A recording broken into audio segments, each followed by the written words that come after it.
Surgawi, Bapa yang kami sembah di dalam nama Tuhan kami Yesus Kristus, hati kami penuh dengan segala syukur karena Engkau begitu baik, karena Engkau begitu mengasihi dan mencintai kami.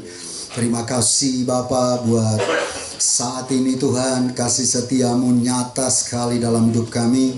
Berkati ya Bapa seluruh umat-Mu di tempat ini, juga hamba-hamba-Mu yang melayani di tempat ini. Biarlah pekerjaan Tuhan di gereja ini Tuhan boleh berkembang, bertumbuh. Banyak jiwa-jiwa diselamatkan, banyak jiwa-jiwa dimenangkan bagi Tuhan. Urapi Tuhan kehidupan kami. Kalau hari ini kami boleh memperingati hari kematian Kristus di Jumat Agung ini, biarlah Roh Kudus boleh memberkati kami semua lewat firman Tuhan. Di dalam nama Tuhan Yesus kami berdoa. Kami siap mengalami berkat-berkat Tuhan melalui firman Tuhan. Di dalam nama Tuhan Yesus kita yang siap diberkati. Katakan amin sama-sama. Amin, amin. Puji Tuhan, salam semua. Ya, senang sekali ya diberi kesempatan kembali oleh Bapak Gembala untuk melayani Bapak Ibu ya. Tidak asing lagi, saya sudah beberapa kali melayani tempat ini. Bahkan juga kita sempat melayani KKR bersama. Dan ini semua karena kemurahan Tuhan ya. Bulan Januari saya baru ke Jakarta, kemudian bulan April ini balik lagi ke Desa Binalan, Kepulauan Talaut. Ini semua karena kebaikan kemurahan Tuhan. Hari ini kita akan berbicara tentang satu tema di Jumat Agung ini. Temanya yaitu ditebus. Katakan ditebus. Ya, kalau kita ini misalnya punya kebun kelapa, kadang-kadang kan suka digadein ya, ada istilah digadein. Dan digadein itu kembali ditebus menjadi milik kita. Nah, kehidupan kita ini ya setelah jatuh dalam dosa, kita itu seperti jauh dari Tuhan.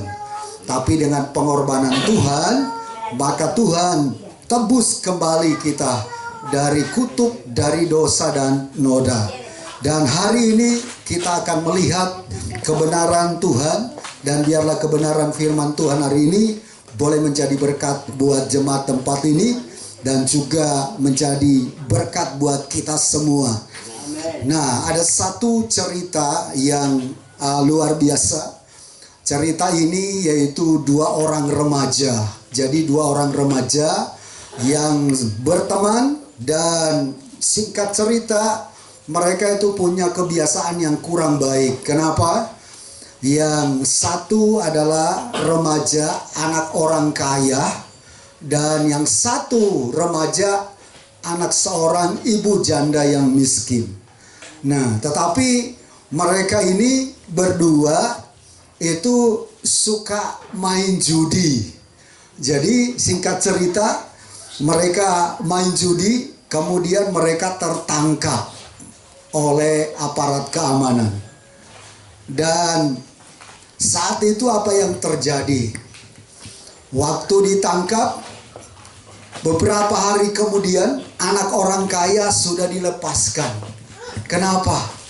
Karena sudah dibayar atau sudah ditebus kembali. Tetapi anak orang miskin tetap ada dalam penjara. Apa yang terjadi pada waktu anak orang miskin ini dalam penjara, ibunya begitu susah ya, bersedih karena dia memikirkan anak remajanya ada dalam penjara. Tapi ibu ini tidak menyerah. Kemudian apa yang dia lakukan? Dia mulai berusaha untuk mengumpulkan uang sedikit demi sedikit untuk menebus anaknya dari penjara. Dan ibu ini akhirnya dia bekerja, dan pekerjaannya cukup berat karena dia pekerjaannya menghancurkan batu ya. Jadi batu yang keras itu dihancurkan untuk dijual kembali. Sampai-sampai tangannya itu semua luka-luka ya. Dan singkat cerita, maka uang yang dia kumpulkan akhirnya cukup untuk mengeluarkan anaknya dari penjara. Setelah anaknya keluar dari penjara, waktu bertemu dari dalam penjara ketemu dengan ibunya waktu ibunya jemput di penjara. Dan waktu anak ini pegang tangan ibunya, dia kaget karena tangan ibunya sudah penuh dengan luka-luka, darah-darah. Dan inilah yang disebut pengorbanan. Dan luar biasa, setelah anak remaja ini keluar dari penjara, akhirnya dia bertemu lagi dengan temannya yang anak orang kaya. Dan anak orang kaya ini kembali ngajak dia main judi. Tapi apa jawaban dia? Kalau kita main judi kemudian ketangkap lagi, kamu begitu gampangnya untuk ditebus karena kamu, orang tuamu banyak uang. Tapi saya ditebus dari dalam penjara dengan uang hasil kerja ibu saya yang tangannya hancur sampai berdarah. Jadi saya tidak akan main judi lagi. Saya tidak akan lagi melukai hati ibu saya. Saya tidak lagi membuat tangan ibu saya berdarah-darah karena saya. Nah, hari ini judul khotbah kita ditebus. Kita sudah ditebus oleh darah Kristus. Dan Kristus sudah mati bagi kita di atas kayu salib. Tangannya juga berdarah dipaku. Kepalanya dimahkotai duri. Lambungnya ditusuk oleh tumbak. Dan dia mati di atas kayu salib karena kita. Maukah kita juga punya komitmen seperti remaja tadi, untuk kita tidak kembali lagi kepada dosa dan kesalahan-kesalahan masa lalu yang telah terjadi, yang telah Tuhan ampuni di dalam hidup kita. Maukah kita punya komitmen untuk sama-sama kita mau hidup di dalam Tuhan? Mau nggak kita sama-sama hidup hanya menyenangkan hati Tuhan? Yang setuju katakan amin. Ini luar biasa. Jadi cerita ini cerita yang powerful, yang menggambarkan bagaimana pengorbanan Kristus di atas kayu salib untuk kita, orang-orang yang telah Dia tebus. Ada amin? Ini luar biasa loh. Tidak semudah yang kita pikirkan untuk mendapatkan anugerah dan keselamatan. Ini luar biasa. Ini dahsyat, ini hebat. Dan hari ini kita akan melihat bersama-sama ayat firman Tuhan. Mari kita buka bersama-sama Alkitab kita dari 1 Petrus pasal 1 ayat 18 sampai dengan 19. Kitab 1 Petrus pasal 1 ayat 18 sampai 19. Mari kita baca bersama-sama 1 Petrus pasal 1 ayat 18 sampai 19. 1, 3. Sebab kamu tahu bahwa kamu telah ditebus dari cara hidupmu yang sia-sia, yang kamu warisi dari nenek moyangmu itu, bukan dengan barang yang fana, bukan pula dengan perak atau emas, melainkan dengan darah yang mahal, yaitu darah Kristus, yang sama seperti darah anak domba yang tak bernoda dan tak bercacat. Luar biasa. Silakan duduk. Ini firman Tuhan hebat sekali. Makanya puji-pujian yang baru saja kita naikkan itu luar biasa. Dahsyat sekali. Dalam pujian ada kuasa yang hebat. Pujian yang baru kita naikkan tadi ini hebat sekali. Karena kasih Tuhan, karena kemurahan Tuhan luar biasa. Rasul Petrus berkata kepada orang-orang percaya saat itu, dikatakan, sebab kamu tahu bahwa kamu telah ditebus dari cara hidup yang sia-sia, yang kamu warisi dari nenek moyangmu.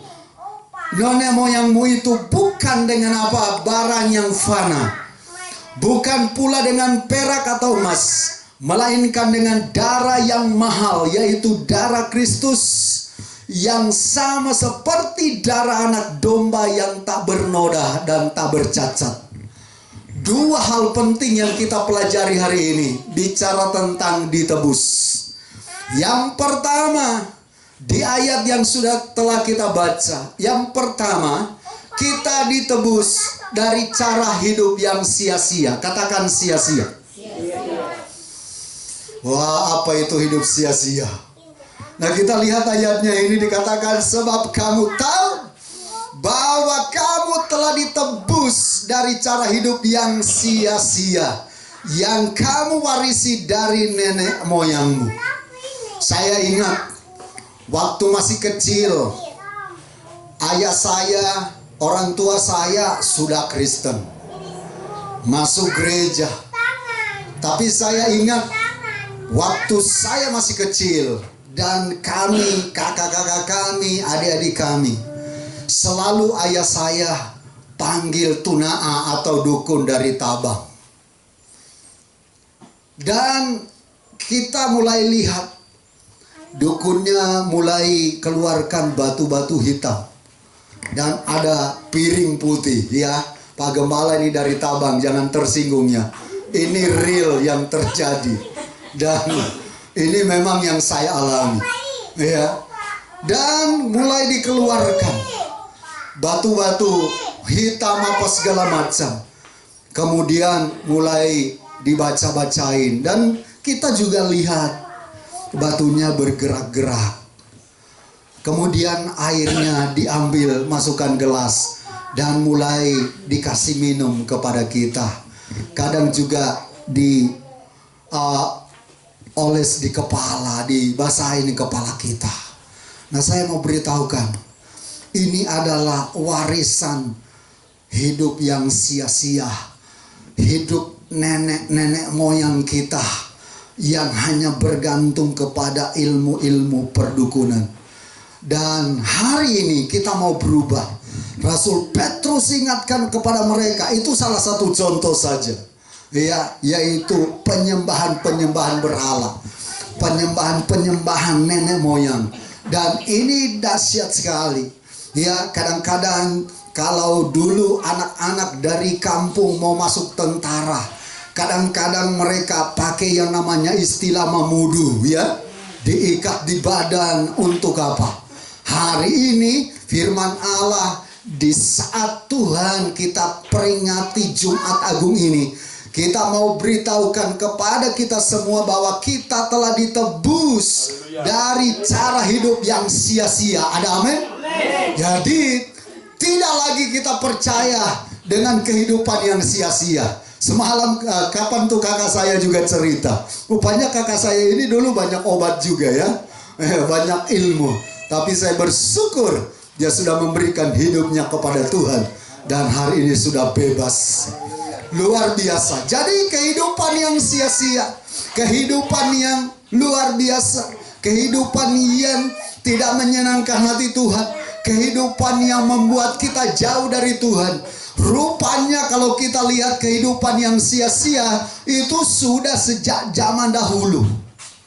Jadi di Alkitab juga banyak orang yang menyembah berhala, banyak orang juga yang hidup tidak menyenangkan hati Tuhan. Dan hari ini kita akan lihat sama-sama bahwa kita ini telah ditebus. Katakan telah ditebus. Wow, kita ini sudah dibebaskan. Belum lagi kita ditebus dari kehidupan yang sia-sia, yaitu kehidupan kutuk keturunan. Amin.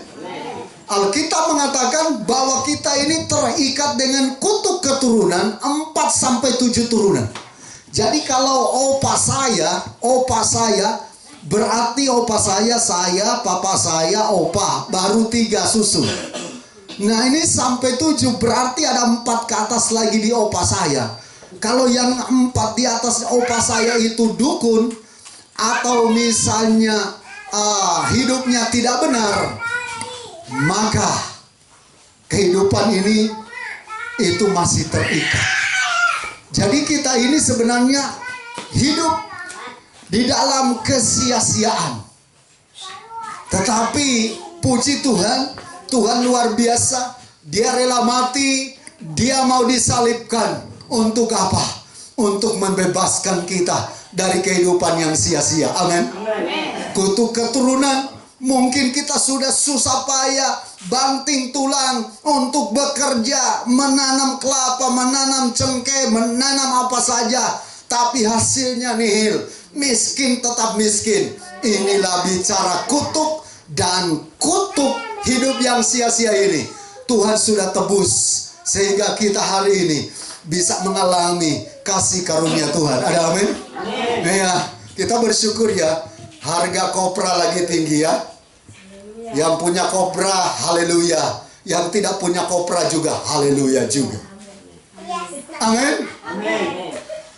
Punya kopra, punya kopra dan tidak punya kopra, hidup kita harus haleluya.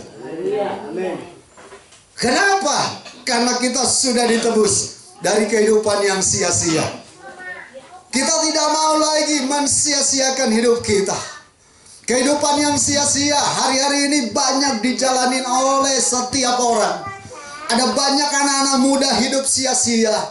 Mereka hidup dengan minuman keras. Mereka hidup bebas. Mereka tidak peduli akan agama, tidak peduli akan firman Tuhan, tidak peduli akan gereja.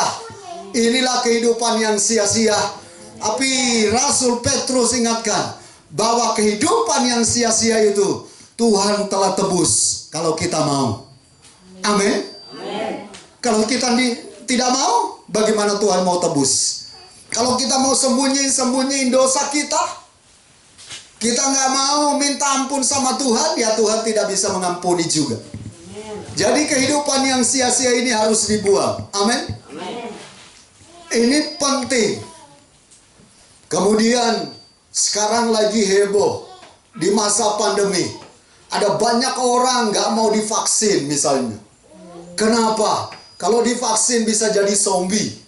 Kalau divaksin, katanya ada chip yang masuk. Kalau divaksin katanya bisa jadi antikris. Ini salah paham. Firman Tuhan tidak mencatat begitu. Jadi jemaat tempat ini ada sedikit saya juga pendukung pemerintah. Artinya sesuatu yang bagus kita lakukan. Saya ini kalau nggak divaksin nggak sampai Binala.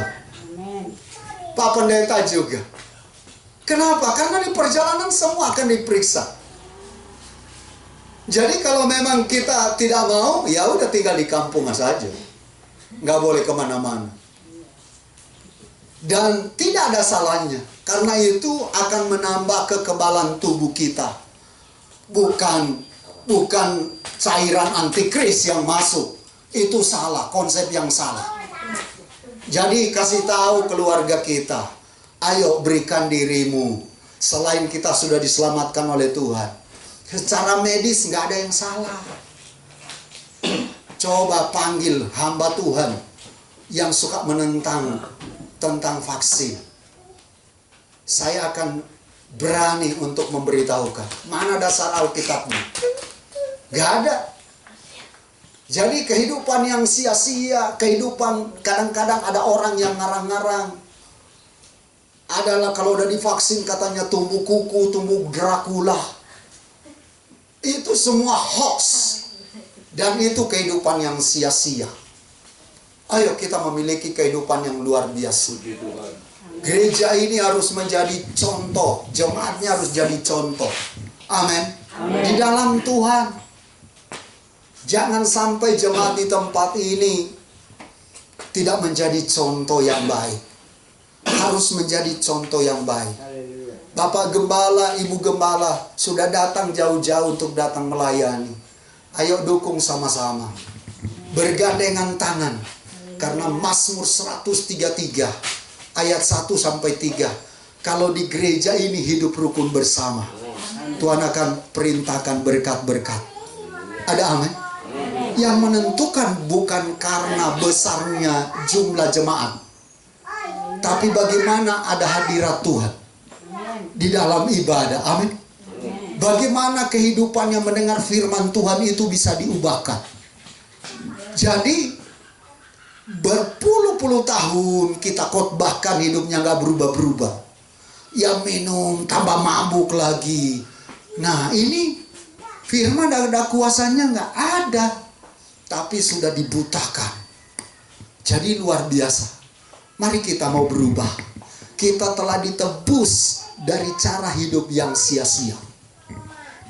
Saya dari kecil tinggal di Binalang, tinggal di desa yang dulu perjudiannya kuat sekali. Jadi waktu masih SD pun udah terlibat judi. Pakai korek api, pakai uang 100. Ya, kadang-kadang dipukul oleh Pak Guru di sekolah supaya tidak ketahuan. Walaupun siang-siang begini naik di loteng. Jadi main judi di atas loteng, buka kaos karena keringat semua, namanya seng. Yang penting tidak ketahuan oleh Pak Guru. Tidak ketahuan sama Pak Guru, tapi di mata Tuhan ketahuan. Jadi mari kita berubah dari kehidupan yang sia-sia. Saat ini saya sedang mentraining 8 orang yang sedang saya arahkan supaya mereka menjadi orang-orang yang berhasil. 8 orang, tapi 8 orang ini kalau udah sungguh-sungguh pada Tuhan. Jadi saya bilang saya datang ke Binalang dengan visi misi untuk membangun bukan saja rohani, tapi ekonomi kalian juga. Artinya saya mulai ngajarin mereka bertani dengan baik. Untuk berfokus menanam rica, menanam apa saja. Ini salah satunya ponakan saya. Dia belum pernah seumur hidupnya bertani. Ya. Tapi saya bilang, mau nggak kamu menjadi orang yang berhasil? Dan kemudian kemarin saya, senang sekali saya lihat tanahnya orang tuanya yang dekat sini, di Laroe sini. Tanahnya bagus sekali dan siap ditanam untuk rica. Dan saya bilang ini kalau penuh dengan rica, penuh dengan tomat, penuh dengan serai, penuh dengan laia, jahe. Wow, ini luar biasa. Keluarga harus beli, jangan minta. Amin ya, Made. Loh, kalau keluarga cuma minta-minta, akhirnya nggak bekerja. Tapi harga keluarga dan orang lain beda. Amin. Kalau enggak dia setengah mati, dia bercangkul, cuma diminta sama keluarga, hasilnya nol. Jadi saya akan beritahukan kepada keluarga saya, pokoknya setiap yang saya training ini mereka punya keberhasilan, ricanya banyak. Kalian jangan minta, kalian harus tetap beli. Kalau di umum misalnya harganya 15.000, oke, buat keluarga 7.500. Kok nggak ada amin? Masih mikir ya, masih mahal. Dan saya mulai ajarin, tanah yang kosong tidak boleh kosong. Makanya kemarin satu hari saya panggil mereka 8 orang. Ayo, di tempat saya dulu. Jadi anamo itu dari bawah sampai atas tuntas. Besok tinggal bakar. Kemudian puji Tuhan, bibitnya juga banyak mujizat terjadi. Termasuk kakak saya berdua kasih bibit gratis sama saya. Saya nggak minta gratis loh, saya bayar, tapi mereka dengan tulus nggak mau ambil kita pedoi. Dan luar biasa. Bayangkan tuh tanah di atas, ya. Daripada kita hidup sia-sia, kumpul cuma main kartu, ngabisin waktu kita, mendingan kita tanam cabai dan mempermuliakan nama Tuhan. Amin. Jadi jemaat, kalau ada tanah lebih, tolong dipinjamkan Pak Gembala. Amin. Supaya keringatnya keluar banyak. Loh enggak, pinjam.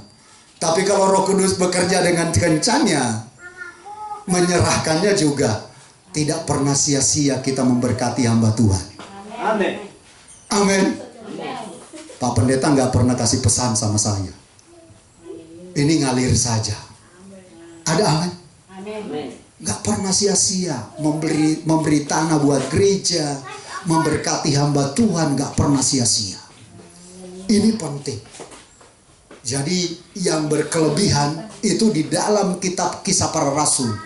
Kenapa ada jemaat mula-mula, jemaat yang hebat, yang punya tanah lebih, mereka ada yang jual dan dipakai untuk memberkati jemaat-jemaat yang lain yang susah. Nah, itu cara berpikir jemaat yang luar biasa. Amin. Jadi ini luar biasa. Tinggalkan kehidupan yang sia-sia dan pandang kehidupan yang telah ditebus oleh darah yang mahal. Ada amin. Yesus telah menebus kita. Jadi Petrus luar biasa. Sebab kamu tahu bahwa kamu telah ditebus dari cara hidupmu yang sia-sia. Wih, pernah nggak kita mengerjakan sesuatu kemudian kita bilang, aduh aku kerjain ini sia-sia? Ya kan? Sesuatu yang kita usahakan dengan tulus hati tidak pernah menjadi sia-sia. Jadi kehidupan yang sia-sia, ngandalin dukun, ngandalin orang pinter, ya, ngandalin kekuatan diri sendiri, semua harus ditinggalkan. Amin. Mantena mga anak, ya, maki-maki anak-anak, semua harus kita tinggalkan. Tapi kita harus masuk di dalam kehidupan doa. Pray, pray, and pray. Amin. Karena waktu kita maki-maki anak kita, dia so mabok, kita maki-maki lagi, hidupnya tidak akan berubah. Tapi waktu dia dalam keadaan begitu, kemudian kita mulai tangisi dia di hadapan Tuhan, nanti Tuhan akan bekerja dengan cara yang ajaib. Ada amin? Ini luar biasa. Jadi kita harus andalkan Tuhan di atas semuanya. Mau meninggalkan kehidupan yang sia-sia? Ya? Si mamau, si kakau yang perempuan tinggalkan kehidupan yang sia-sia, yaitu suka bagosip, madea utuh sambil bagosip, tinggalkan sia-sia itu. Amin. Tapi kita harus bangun kehidupan yang luar biasa, kehidupan yang meningkatkan kerohanian kita, doa dan pujian, penyembahan, firman Tuhan, dan kemudian juga mulai berusaha dengan sekuat tenaga kita. Untuk apa? Untuk memuliakan nama Tuhan. Jadi ini penting sekali. Poin yang pertama, kita telah ditebus dari cara hidup yang sia-sia. Yang kedua 1 Petrus 1 ayat 19 ini, melainkan dengan darah yang mahal, yaitu darah Kristus yang sama seperti darah anak domba yang tidak bernoda dan tak bercacat. Yang kedua, kita telah ditebus dengan darah yang mahal. Katakan darah yang mahal. Oh, kalau kita ke rumah sakit, banyak orang yang membutuhkan darah. Dan darah itu, ya, rupanya kadang-kadang kosong. Kadang-kadang orang yang butuh darah itu sulit untuk menemukan.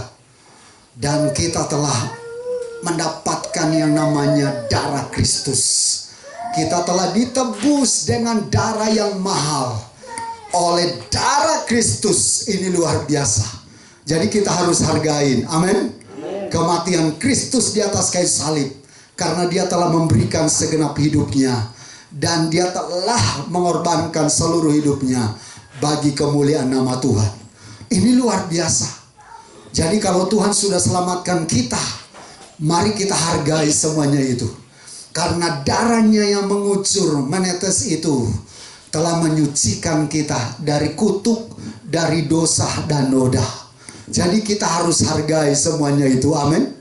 Setelah kita berbalik dari kehidupan yang sia-sia dan kita mendapatkan pengampunan melalui darah Kristus, maka kita harus hargai darah Kristus yang mahal itu.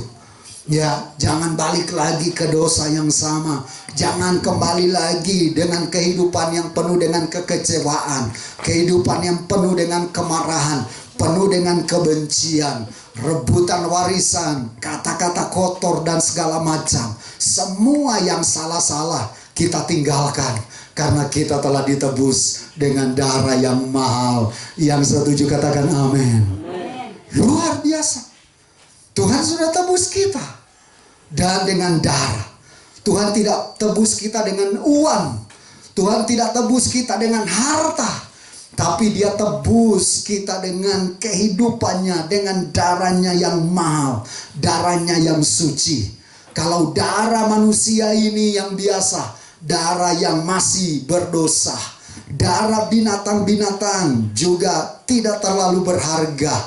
Tapi darah Kristus, darah yang mahal, darah yang tidak bisa dibeli. Siapa yang bisa beli darah Yesus? Tidak bisa. Jadi kita perlu bersyukur karena kita telah ditebus dengan darah yang mahal, yaitu darah Kristus. Dan waktu kita sudah ditebus, maka kita menjadi apa? Ciptaan yang baru. Yang lama berlalu, yang baru telah datang. Dan kita hidup di dalam anugerah dan kemenangan demi kemenangan. Ada amin? Amin. Apa yang kita kerjakan, apa yang kita doakan dibuat berhasil oleh Tuhan. Amin. Kemarin ada satu bapak tapi masih muda. Dia berkata begini, saya ini kalau mau nanam cengkeh, ya nanam cengkeh, itu saya selalu gali setelah siap ditanam. Selalu saya berdoa dulu. Saya tanam cengkeh ini di dalam nama Tuhan Yesus, biarlah diberkati oleh Tuhan. Wow, saya bilang itu doa yang luar biasa. Jadi dia bilang, masih remaja sudah mulai keluar buah. Ini luar biasa. Nah, ini yang disebut orang yang mengandalkan Tuhan. Ada amin? Amin. Jadi apapun yang kita usahakan, yang kita kerjakan, kita harus andalkan Tuhan. Amin. Amin. Waktu Januari kemarin saya khotbah di sini, saya bilang ayo mulai bergandengan tangan dengan Pak Gembala. Mulai ambil waktu doa sama-sama untuk pembangunan rumah Tuhan. Sehingga banyak mujizat yang terjadi. Ada amin? Amin. Ini luar biasa. Jadi mari kita bangkit sama-sama. Tinggalkan kehidupan yang sia-sia. Bangun kehidupan di dalam Tuhan. Kerohanian yang kuat, kerohanian yang luar biasa. Ajak sama-sama teman-teman. Mungkin Pak Gembala lagi melayani yang lain. Ayo jemaat-jemaat, di sini ada kakak saya, Abah Wurung. Ayo mulai mobilisasi sama-sama untuk doa.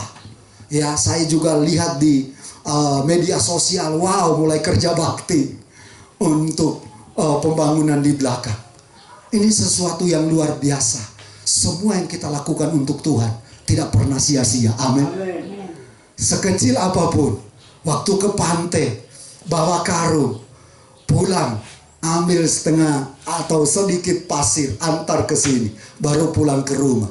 Itu tidak pernah sia-sia. Ada amin? Ya, kalau di daerah begini, bangun rumah Tuhan sebenarnya sudah banyak juga bahan yang tidak perlu dibeli. Betul lah? Pasir tidak perlu dibeli. Kalau kerikil pada musimnya juga sebenarnya nggak perlu beli. Kalau jemaat punya hati yang baik, kerjasama, gotong royong. Saya lihat satu adik saya juga gembala di Tobatu, gereja Betani sana. Saya lihat di media sosial juga, mereka juga kerja bakti, angkat pasir segala macam untuk pembangunan segala macam di sana. Saya yakin gereja GPDI di Desa Binalang ini akan bertumbuh. Ya, saya kasih pesan, kalau bisa gerejanya ada kelas pemuritan. Pak Gembala langsung diem, lagi mikirkan. Iya, akan diusahakan. Karena jemaat harus diajar oleh firman Tuhan. Kalau khotbah begini, tidak mengerti, tidak bisa bertanya. Tapi kalau kita ngajar, saya kalau di Depok, senang saya ngajar. Selesai ibadah begini, saya kumpulkan jemaat, saya ajar. Poin ini, poin ini, poin ini. Padahal mereka baru dengar khotbah. Tapi saya ajar lagi mereka. Akhirnya ada yang belum punya pengalaman bawa perpuluhan. Dengan pengajaran ini jadi aktif, setia, dan mereka mengalami berkat Tuhan. Ada amin? Ini luar biasa. Jadi kalau lagi membangun, diingat minimal satu kelas buat tadi sekolah minggu. Amin. Jadi kalau kita ibadah begini, sekolah minggunya ada di kelas. Jadi bapak ibu juga nggak terganggu. Bukan anak kita mengganggu sih, tapi mengalihkan perhatian. Kalau ribut, nangis, segala macam. Jadi pesan saya, Pak Gembala, kalau bisa ada satu kelas buat anak-anak kita. Nanti anak-anak waktu ibadah begini, ada gurunya ngajar, kemudian selesai ibadah, kalau mau tambah kelas, bisa dipakai lagi sama Pak Gembala dan jemaat-jemaat. Ada amin? Ini luar biasa. Sudah bisa membangun, ini luar biasa. Dan saya yakin pasti jadi. Tidak ada yang mustahil. Tahun 2023 awal, so gereja baru. Kok gak ada amin? Kalau jemaat kuat doa mah Tuhan bisa kirimkan mujizat demi mujizat berkat. Amin. Ini luar biasa. Jadi bergandengan tanganlah dengan Pak Gembala sehingga nama Tuhan dimuliakan. Tinggalkan kehidupan yang sia-sia. Kehidupan yang ada juga orang yang tidak suka dengan hamba Tuhan. Tinggalkan semuanya. Atau gampang kecewa. Tinggalkan. Ya, kehidupan gampang kecewa. Orang talaut bilang gampang wapaparanu. Nah, itu mental anak kecil. Gereja harus menjadi solid. Gereja harus menjadi kuat. Ada amin? Mau jemaat tempat ini menjadi jemaat yang hebat karena menyadari kita telah ditebus dengan darah yang mahal. Ada amin? Jadi kita simpulkan firman Tuhan hari ini. Kesimpulannya, jadilah pribadi atau jemaat yang mengalami penebusan dari cara hidup yang sia-sia. Yang kedua, jadilah pribadi atau jemaat yang mengalami penebusan dari darah yang mahal, yaitu darah Kristus. Ini luar biasa. Waktu ini terjadi, maka ada mujizat demi mujizat. Mari kita tunduk kepala, kita berdoa bersama-sama. Segala hormat, segala pujian, kemuliaan kami naikkan bagi nama Tuhan. Terima kasih Bapa, Engkau yang terbaik, Engkau yang telah berbicara pada kami bahwa kami harus menjadi jemaat yang sadar benar bahwa hidup kami telah ditebus dari cara hidup yang sia-sia. Hidup kami juga telah ditebus dengan darah yang mahal, yaitu darah Kristus, yang membebaskan kami dari kutuk dan dosa, sehingga kami menjadi ciptaan baru dan hidup dalam anugerah dan keselamatan. Karena itu Tuhan, kami sungguh mengucap syukur. Kami sungguh berterima kasih. Bila ada jemaat yang ingin didoakan, biar Tuhan yang memberkati. Angkatlah tanganmu dan kita akan berdoa. Hamba-Mu berdoa untuk semua jemaat-jemaat yang saat ini sedang mengangkat tangan. Apapun pergumulan mereka, apapun kerinduan mereka, apapun juga penghalang-penghalang hidup mereka, ampuni mereka bila ada dosa dan kesalahan yang mereka lakukan. Basuh mereka dengan darah Yesus. Dan ampuni juga mereka dari setiap kutuk-kutuk keturunan, kutuk kegagalan, kutuk kemiskinan, kutuk-kutuk sakit penyakit. Tapi biarlah mereka menjadi orang-orang yang sehat dan diberkati oleh Tuhan, yang hidup di dalam ekonomi yang dipulihkan oleh Tuhan, dan terus menjadi berkat dimanapun mereka berada. Hari ini kami doakan untuk semua jemaat-Mu, biarlah Tuhan sendiri berkati rumah tangga mereka. Berkati juga jemaat-jemaat yang tidak sempat hadir hari ini. Bila mereka sakit, mereka menjadi sembuh. Mereka menjadi kuat kembali, sehat dan diberkati. Bila mereka yang ada di perantauan, Kau sertai lindungi. Demikian juga Tuhan, mau berdoa, biarlah hari Minggu besok Tuhan, banyak jiwa-jiwa datang ke tempat ini. Ada banyak jiwa-jiwa di luar sana yang jauh dari pintu gereja. Baik di gereja di Binalang ini, biarlah Tuhan melalui hamba-hamba Tuhan di tempat ini dan anak-anak Tuhan, mereka dapat dijangkau bagi kemuliaan Tuhan. Terima kasih Roh Kudus. Sekali lagi berkati untuk gereja GPDI yang ada di Binalang ini, dan juga proses untuk pembangunan gereja. Biarlah Tuhan campur tangan, Tuhan kirimkan berkat, dan Tuhan, mujizat boleh terjadi dalam kehidupan mereka. Hamba-Mu juga doakan untuk Untuk Pak Pendeta Stephen dan Ibu Hana dan juga anak-anak mereka, Tuhan berkati mereka dengan kelimpahan-Mu. Berikan mereka Tuhan hikmat Tuhan dalam menggembalakan umat-Mu, dan juga Tuhan kuasa kapasitas untuk menjangkau jiwa-jiwa bagi kemuliaan Tuhan.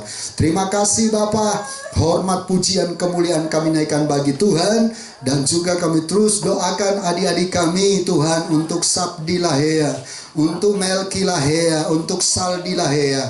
Dalam nama Tuhan Yesus, kuasa-Mu bekerja dan mereka satu saat berada di tempat ini dan memuliakan nama Tuhan. Demikian juga jiwa-jiwa yang lain, melalui umat-Mu di tempat ini, melalui hamba-Mu, melalui kami semua, mereka boleh datang kepada Tuhan. Terima kasih Bapa. Hormat pujian kemuliaan kami naikkan bagi nama Tuhan, dan hamba-Mu serahkan sekali lagi hamba Tuhan dan seluruh jemaat di tempat ini di dalam nama Tuhan Yesus. Dan firman Tuhan yang sudah kami dengar menjadi berkat yang luar biasa. Terpuji nama-Mu, mampukan kami Roh Kudus untuk mempraktekkan setiap firman-Mu, dan kami boleh hidup berkemenangan dalam nama Tuhan Yesus yang diberkati dan siap menjadi berkat. Katakan amin sama-sama. Amin.